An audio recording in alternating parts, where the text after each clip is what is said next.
ഞായറാഴ്ച രാവിലെ ഇച്ചിരി പന്നി കഴിച്ചാലോ എന്ന് ഒരേ ബൂതി. അന്നേരം നേരം വെളുത്ത് നേരെ വണ്ടി എടുത്ത് ചങ്ങനാശ്ശേരിക്ക് ഒരൊറ്റ പിടി ചെയ്തു. അവിടെ ചെന്നപ്പോൾ നല്ല ഫ്രഷ് പന്നി താണ്ടി ചേട്ടൻ വെട്ടുന്ന കണ്ടു. ഇതൊന്ന് രാവിലെ കട്ട് ചെയ്ത പന്നിയാണേ, നല്ല അടിപൊളി പന്നിയാണ്. അന്നേരം ഞാനൊരു 4 കിലോ ആദ്യമേ പറഞ്ഞു, പിന്നെ ഒരു കിലോയും കൂടെ ഓർഡർ ചെയ്തു, ഒരു റിബ്സിൻ്റെ പീസ് കൂടെ പറഞ്ഞു. അങ്ങനെ ഒരു 5-5.25 കിലോ ഉണ്ടായിരുന്നു. വരുന്ന വഴി രാവിലെ പാറേപ്പള്ളിയിൽ നിന്ന് കുർബാന കഴിഞ്ഞ ആളുകളൊക്കെ പോകും. അന്നേരം അവിടെ കയറി ഒന്ന് പ്രാർത്ഥിച്ച് നേർച്ചയൊക്കെ ഇട്ട് നേരെ വീട്ടിലോട്ട് വണ്ടി വിട്ടു.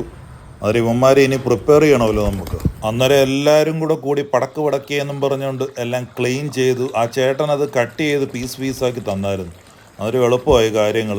പിന്നെ അതിൻ്റെ കൂടെ ഇച്ചിരി കപ്പയും കൂടെ അടുപ്പത്ത് വെച്ചിട്ടുണ്ട്.